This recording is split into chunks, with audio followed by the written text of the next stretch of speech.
Bonjour, j'espère que vous allez bien. Un petit tour au supermarché sera peut-être au programme de votre lundi, en espérant que les rayons soient plus remplis. Car ce week-end, il manquait pas mal de produits dans certains magasins, conséquence des blocages des agriculteurs. Mais ce matin, le réapprovisionnement a repris. Cédric Riflard, Daniel Van Stiepen et Benjamin Carlier l'ont constaté à Bouillon. On s'affaire dans les rayons de ce supermarché de Bouillon. Un premier camion avec des produits frais est arrivé tôt ce matin, de quoi remplir les rayons les plus vides du magasin depuis ce week-end. De la charcuterie, du fromage, des produits laitiers, des yaourts, etc. C'est tout ce qui manquait un petit peu dans le rayon ces derniers jours? Oui, beaucoup. Oui. Mais si dans les rayons les produits absents se font de plus en plus rares, le stock est par contre encore loin d'avoir retrouvé son niveau habituel. Malgré le fait qu'on travaille à flux tendu, ici la réserve est vraiment vide, donc il n'y a que ce qui est en magasin pour l'instant. On a vraiment un stock qui est à zéro. Et il faudra encore patienter quelques jours avant que la situation ne revienne complètement à la normale, car c'est toute la chaîne d'approvisionnement qui a été perturbée.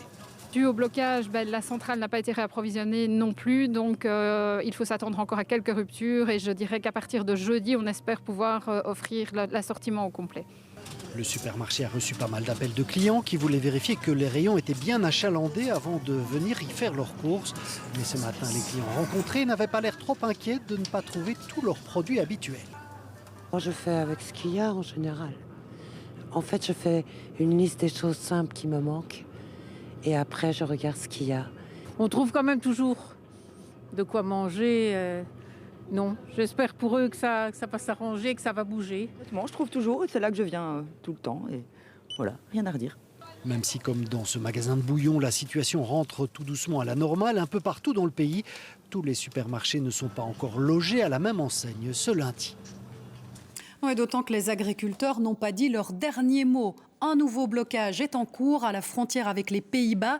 Vous êtes sur place, Marc Mélon. Alors que se passe-t-il exactement ? Oui, vous l'avez dit, bonjour Ophélie.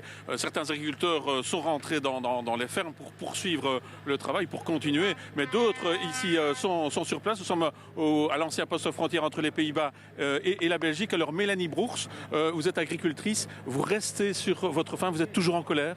Oui, les agriculteurs sont toujours en colère aujourd'hui. Ça fait plus d'une semaine qu'on manifeste ici en Belgique.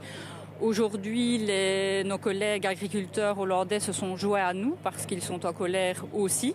Il n'y a aucune mesure concrète qui est prise par le gouvernement belge. Donc voilà, on fait encore appel, on appuie, on demande aussi à la population de nous soutenir. C'est une action de sensibilisation précisément aussi que vous voulez faire. Oui, tout à fait. Voilà, je pense que la population a bien compris ce qu'on avait à dire, mais il faut aller plus loin. C'est le gouvernement qui doit réagir et respecter ce que l'on fait et nous défendre surtout. Mélanie Brours, merci beaucoup pour ces explications. Il y a évidemment d'énormes problèmes de circulation. Alors Daniel Denay, vous êtes commissaire à la police de la route. Quels sont les conseils ? Alors je crois que le conseil tout simple, c'est d'éviter la E25 vers Maastricht durant toute l'après-midi, puisque l'autoroute est fermée au niveau de Visé, donc on renvoie tout le trafic dans le centre de Visé. Et Dieu sait si c'est compliqué pour les collègues de Basse-Meuse, puisqu'il y a de gros chantiers dans Visé. Et les collègues hollandais, eux, ferment l'autoroute au niveau de Heisden. Donc il faut éviter l'autoroute. Voilà, c'est le plus simple, c'est de ne pas passer par ici cet après-midi. Voilà, merci beaucoup Daniel Delève, commissaire à la police de la route, pour ces explications. Voilà, les agriculteurs sont certainement ici pour 2 ou 3 heures de sensibilisation, certainement. Voilà ce qu'on peut dire, Ophélie.